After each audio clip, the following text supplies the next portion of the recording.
The scent that changed everything. I still remember that evening as if it were suspended in time. The air felt heavy, the house was quiet, and I was standing there in my mother's room, my heart trembling for reasons I couldn't explain. Something inside me was different that day, though I didn't know what to call it. It wasn't rebellion. It wasn't curiosity. It was something gentler, quieter, like a whisper that came from somewhere deeper than my thoughts. I wish I could say I understood it then, that I knew what was happening inside me, but all I knew was that I felt drawn, inexplicably, to something I didn't yet have the words for. The evening light was soft and golden, spilling across her dresser and the small mirror where she used to fix her hair. The faint scent of her perfume still lingered in the air, mixed with the smell of fresh laundry. I wasn't supposed to be in her room. No one ever said that, but it was one of those invisible rules you just knew. Still, I found myself there, standing near her open wardrobe, my fingers grazing the edge of one of her blouses, the fabric smooth and light like a sigh. It was strange, how something so ordinary could suddenly feel like the most sacred thing in the world. I don't know what I was looking for. Maybe comfort. Maybe identity. Maybe something that made sense of the feelings I had been burying under the quiet layers of my ordinary boyhood. The truth is, I had always felt misplaced. Not broken, just slightly out of rhythm with the world around me. Everyone seemed to move to a beat that I couldn't quite follow. My mother's wardrobe had always fascinated me, not because of the clothes themselves, but because of what they represented. Softness. Grace. A kind of beauty that didn't demand attention, but carried it effortlessly. I used to watch her getting ready before dinner, brushing her hair, humming faintly to herself, her reflection serene in the mirror. She looked like she belonged in that quiet world of perfume and light fabric, and I often wondered what it would feel like to belong there too. When I reached for the drawer that evening, I didn't think. I just moved. The soft rustle of fabric greeted me, and inside were delicate things, folded neatly, the faint fragrance of detergent mixed with her scent. It wasn't the object itself that drew me in. It was the feeling that surrounded it, the aura of calm, of tenderness, of something inexplicably human and vulnerable. I lifted one piece and held it, just breathing for a moment, and suddenly, something happened that I still can't describe without feeling my chest tighten. A wave of something emotional, not guilt, not fear, but recognition. As if, for the first time in my life, I had stumbled upon a missing fragment of who I was. I didn't feel like I was doing something wrong. I felt like I was remembering something I'd always known, but had somehow forgotten. That scent, soft, familiar, maternal, hit me in a way that was almost cinematic. Everything slowed down. The world faded out until it was just me, standing there, holding that small, intimate piece of fabric, and realizing that I was not who I had been pretending to be. It wasn't about the item itself. It was about the reflection of myself it brought into focus. Fragile, uncertain, but real.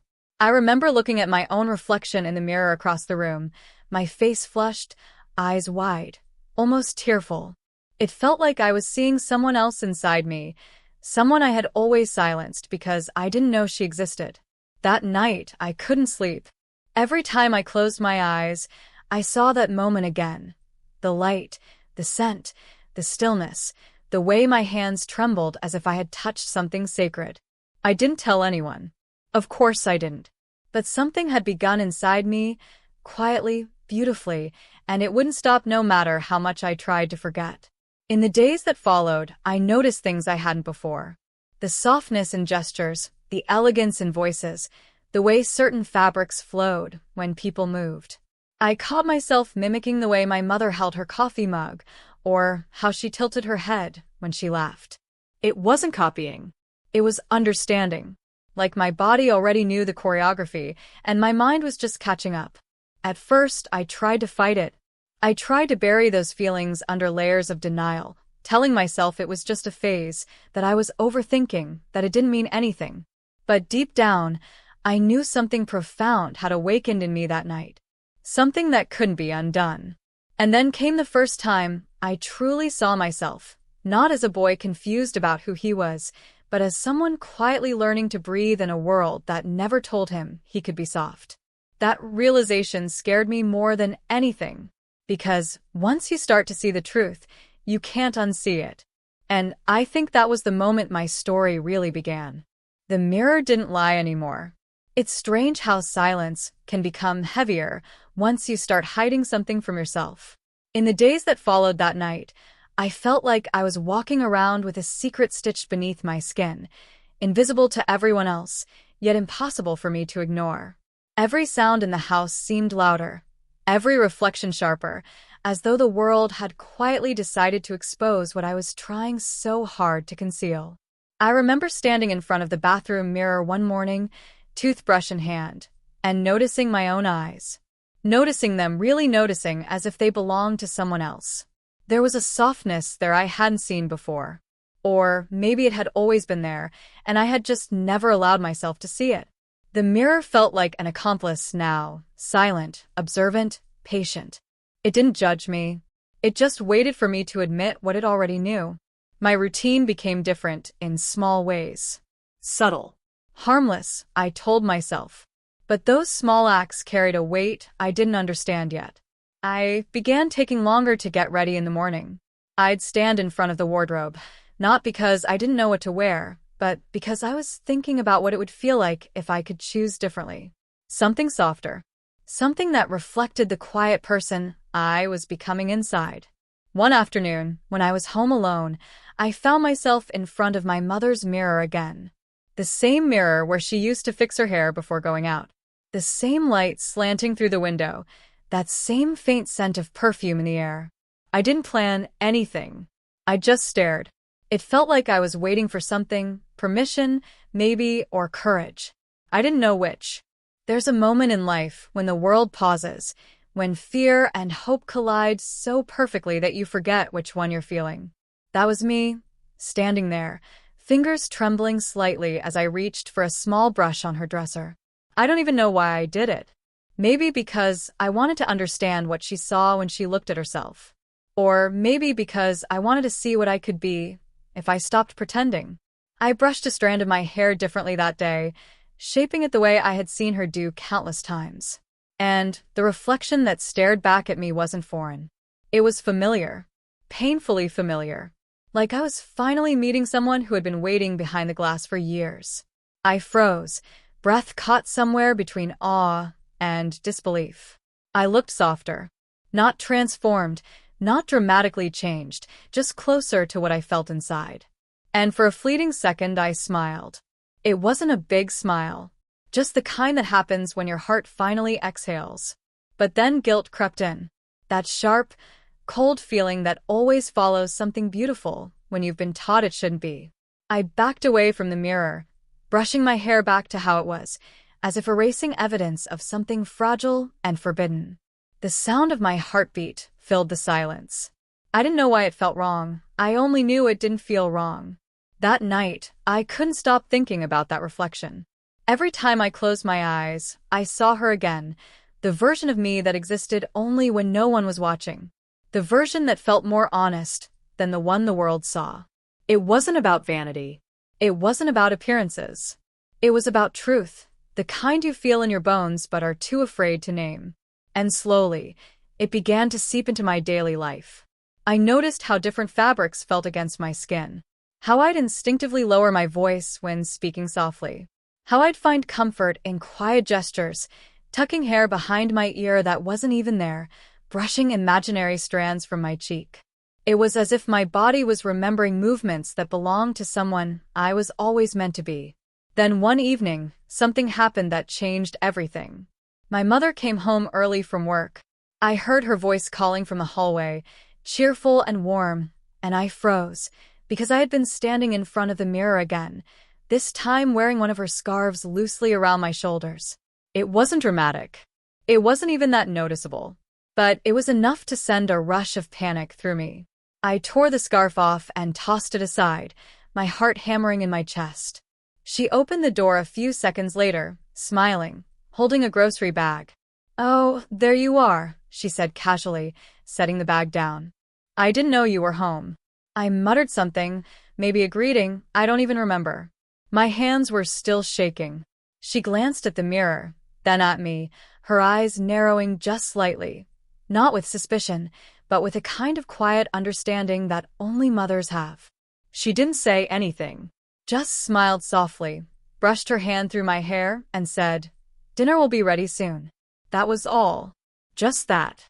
But the way she said it, the way her voice carried no judgment, only warmth, it felt like she knew.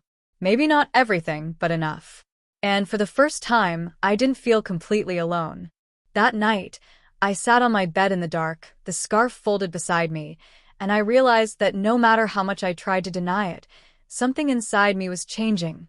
Not in a way I could control, but in a way that felt right. And the strangest thing was, I wasn't scared anymore. Because deep down, I knew that the reflection in that mirror wasn't going away. She was just waiting for me to stop running. The quiet shift within. The days that followed felt different, though nothing had outwardly changed.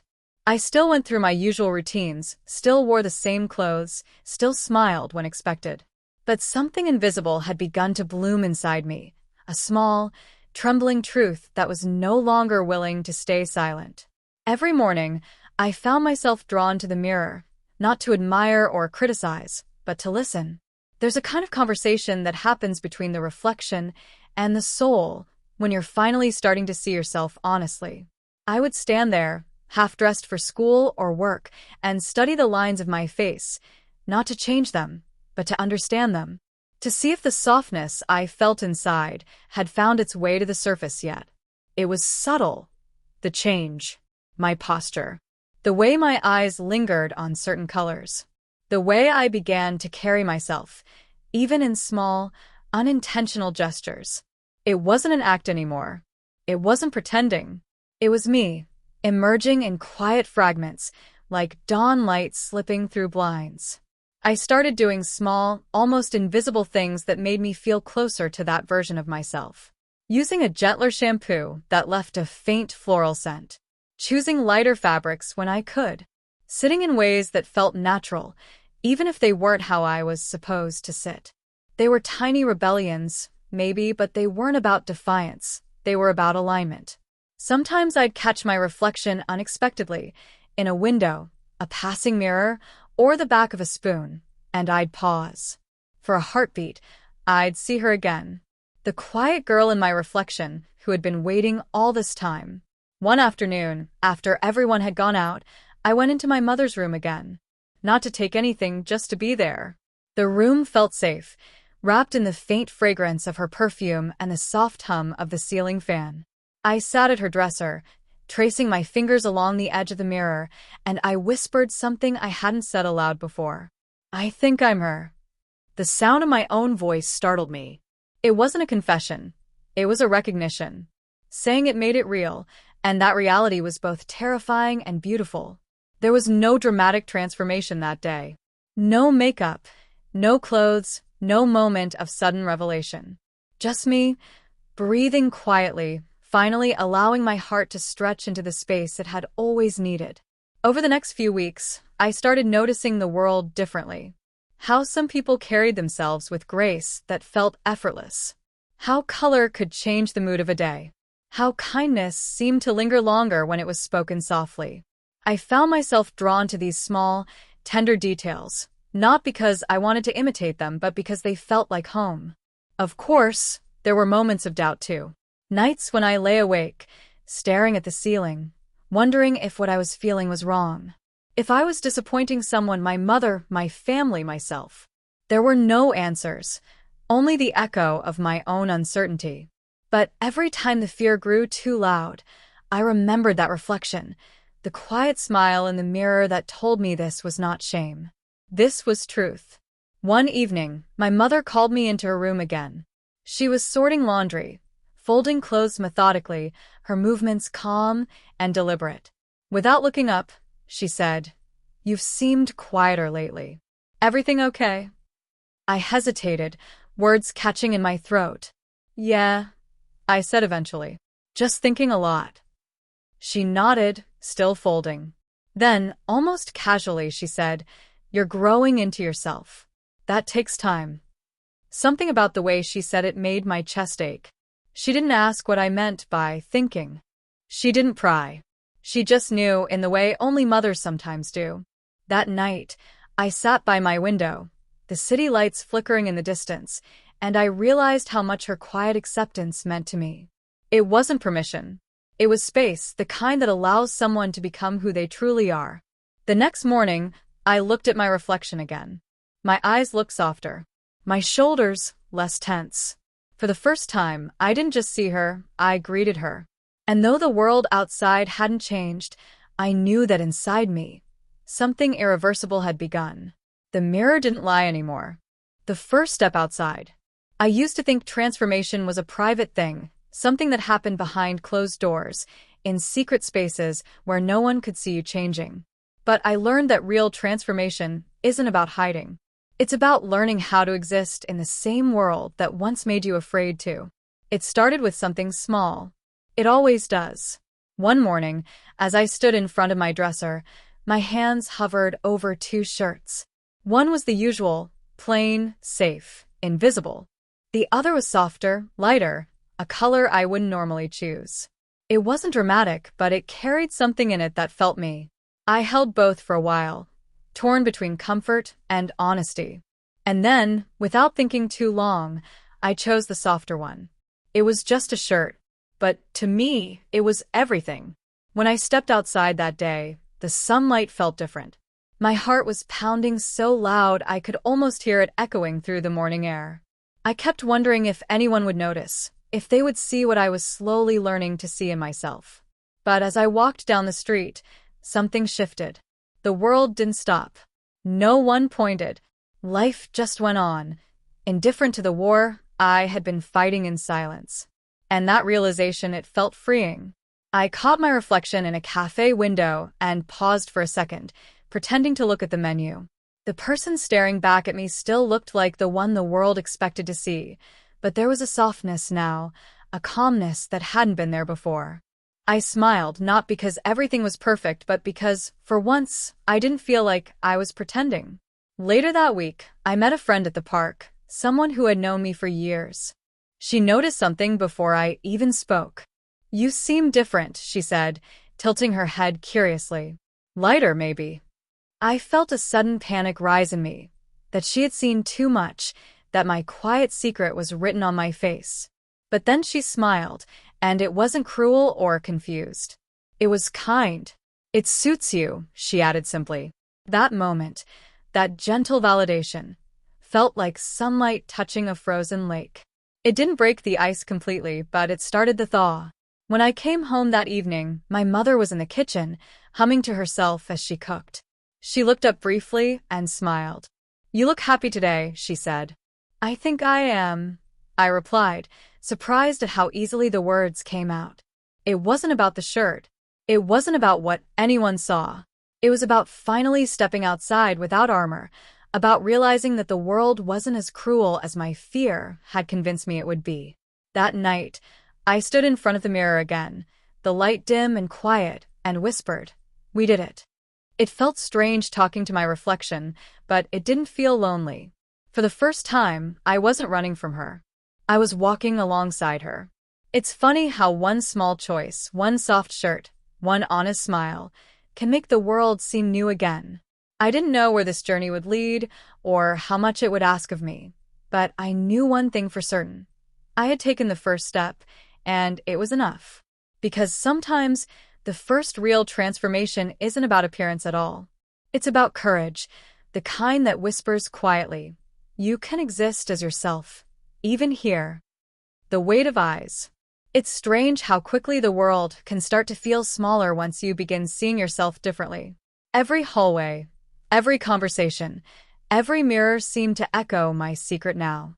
The very thing that made me feel alive had also made me cautious, every step a quiet calculation between honesty and safety. It wasn't fear of being laughed at, it was fear of being misunderstood, of having something so fragile turned into something that wasn't mine anymore. At first, the changes were still small. My hair was growing out. I'd take more time brushing it in the morning, noticing the way it framed my face. My voice softened without me realizing it. I moved differently, not because I was trying to, but because my body had started to follow my heart. People noticed, even if they didn't say much.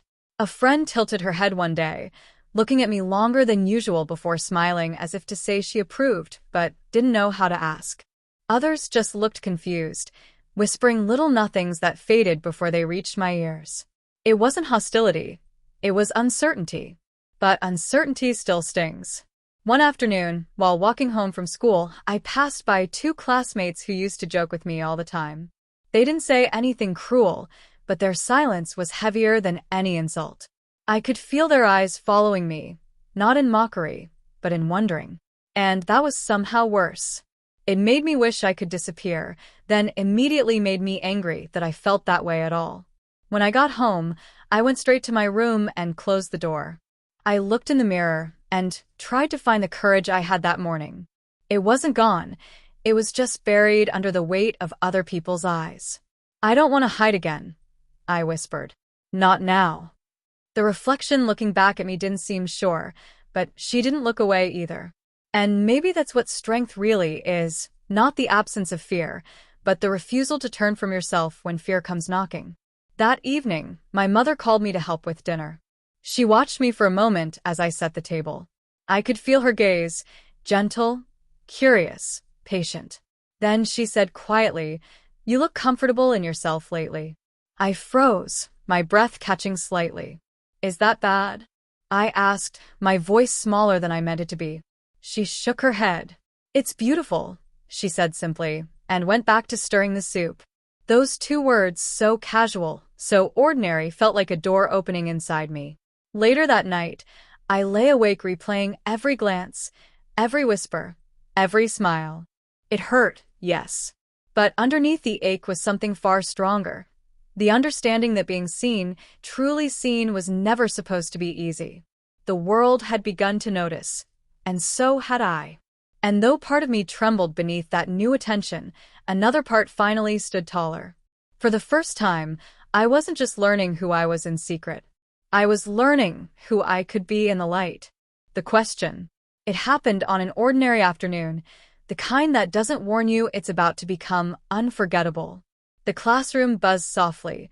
Sunlight poured through the blinds in thin golden lines. I was half listening to the chatter around me, half lost in my own head, when I felt someone watching. It was Sam, someone I'd known since we were little, the kind of friend who noticed the smallest things. He had that look again, curious but kind. After class, when everyone filed out, he stayed behind.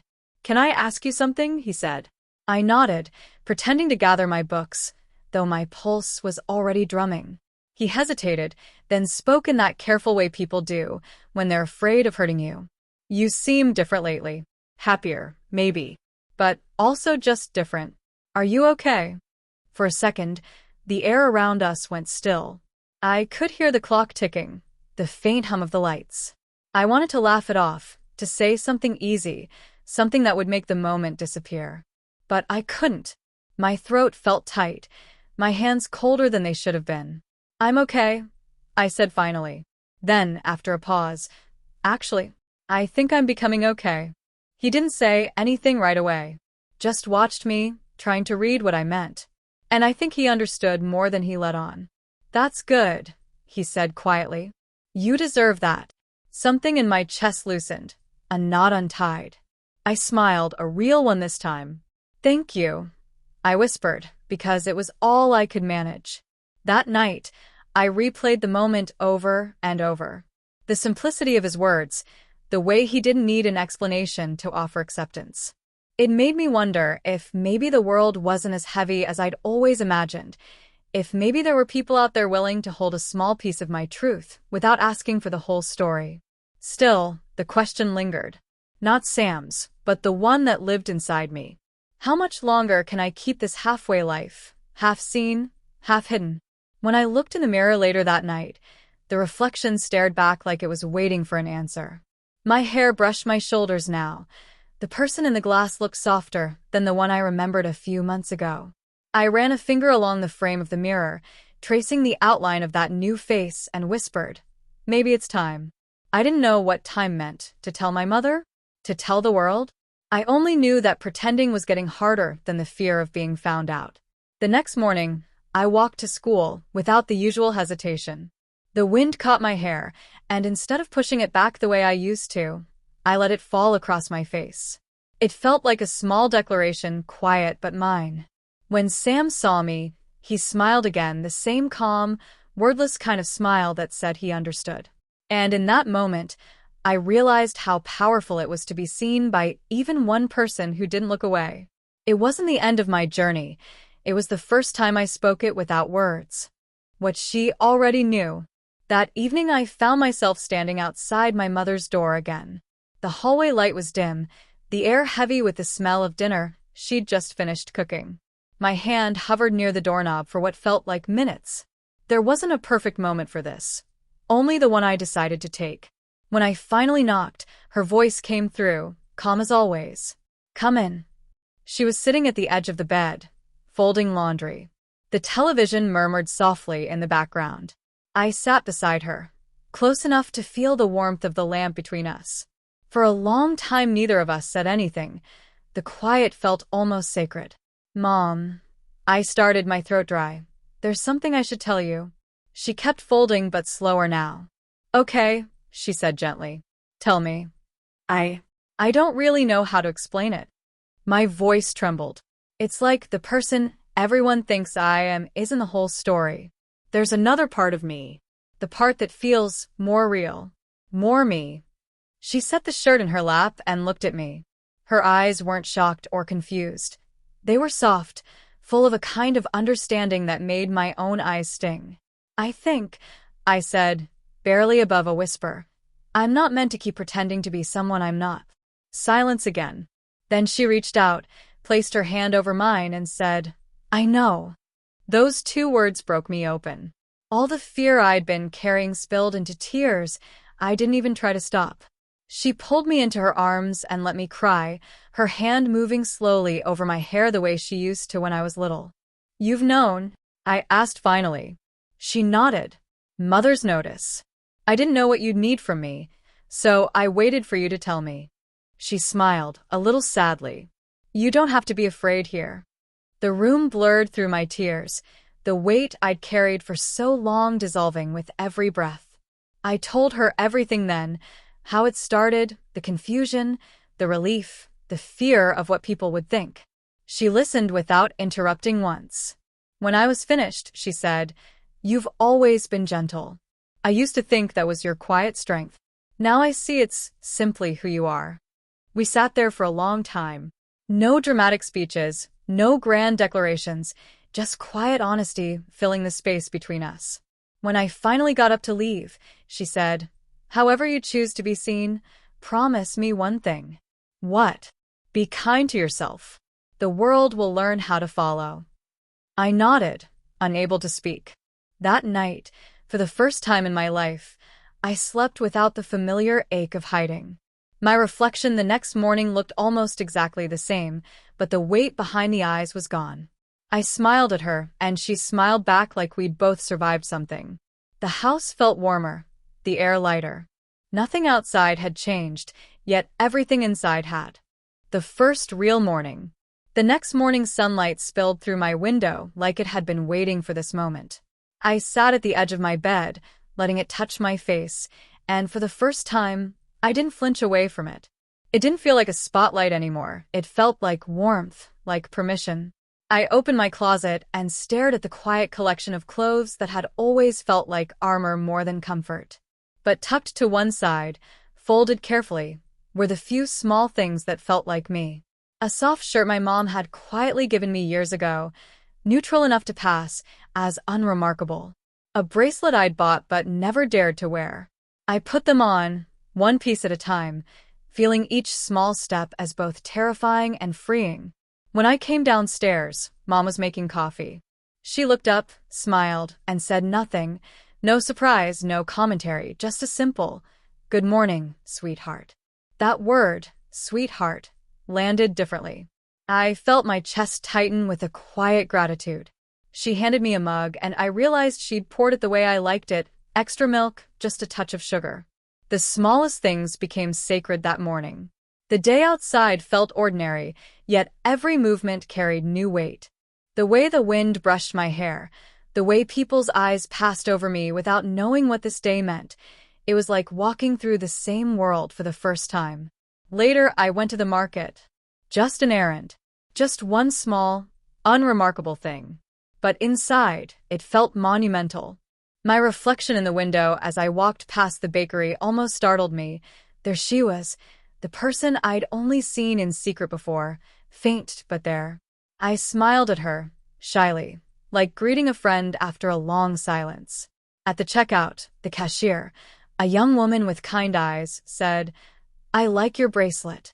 It was such a tiny sentence, but it felt like a universe opening. I stammered a thank you, my voice shaking slightly. As I left, I realized I was smiling without forcing it. When I got home, I told Mom about it, how something so small could feel like victory. She laughed softly and said, "The world rewards honesty in strange ways." That night, I looked at myself again in the mirror. Not to judge or hide, but to simply see. The person staring back wasn't complete yet, but she was becoming real. Every fear I'd once had about being seen was still there, lingering in the corners. But for the first time, it didn't stop me. The mirror no longer felt like a test. It felt like a beginning. And deep down, I whispered to myself, maybe it's okay to exist like this. Maybe it always was. Learning to stand in the light. The days that followed moved slowly, like the air itself was holding its breath for me. Each morning I woke up a little less afraid to meet my own reflection. I started keeping a small notebook on my desk, half diary, half map of the person I was learning to become. Every page was filled with small things. How the sunlight hit my hair that day, the way my posture softened when I stopped pretending, the way a stranger's simple kindness could stay with me for hours. When school began again, the noise of the world came rushing back. I wasn't ready for the stares, or the whisper that sometimes drifted from behind lockers, but I kept moving. One quiet step after another. I dressed simply, nothing loud or dramatic, but there was still a difference. The way my sleeves fell over my wrists, the light scent of Mom's lavender shampoo, the calm that came from not forcing myself into someone else's mold. At first, I thought everyone noticed. I could feel the tension in my shoulders each time someone's gaze lingered a little too long. But slowly, I began to understand something strange and liberating. People notice less than you think, and care less than your fears tell you they do. One afternoon in the art room, a classmate named Mira looked up from her sketchbook and said, "You look happy lately." That word, happy, stunned me more than any question could have. I nodded, unsure how to explain it. "I guess I'm just feeling more like myself." She smiled, drawing another line across her paper. "That's rare. Don't lose it." The simplicity of it, her lack of curiosity, her easy acceptance, felt like sunlight breaking through clouds. Even at home, small changes filled the air. Mom would ask, "Do you want to go shopping this weekend? We can look for something that feels like you." And I'd feel my chest tighten with both fear and joy. I wasn't sure how far I could go, but each time I said yes, it was like adding a new piece to the puzzle of myself. The mirror in my room began to feel less like glass and more like a window, one that opened toward the person I was becoming, not the one I had been told to be. But there were still nights when the quiet turned heavy again, when I'd lie awake and wonder how the rest of the world would handle the truth of me. Would kindness last? Would the warmth fade when labels replaced faces? Those questions never fully went away, but they stopped being the only sound in my head. Because for the first time, there was something louder, hope. It wasn't the loud, triumphant kind that fills movie scenes. It was quiet, almost invisible, like a steady heartbeat beneath everything else. And it told me that maybe, just maybe, I could stand in the light and not flinch anymore. Becoming the quiet truth. Morning arrived without ceremony. No great revelation, no rush of emotion, just a stillness that felt new. I stood before the mirror, the same one that had once reflected nothing but confusion and fear, and saw something profoundly simple. Peace. Not perfection, not a flawless version of myself, but a calm recognition of who I was meant to be all along. Transformation, I'd learned, wasn't a single moment of change. It was thousands of small choices stitched together by courage. Every glance, every whisper, every doubt I survived became part of a larger fabric, the quiet resilience of being seen. I went for a walk that morning. The world looked exactly as it always had, same streets, same voices, same sky, but my perception had shifted. The air no longer pressed down on me. It moved with me.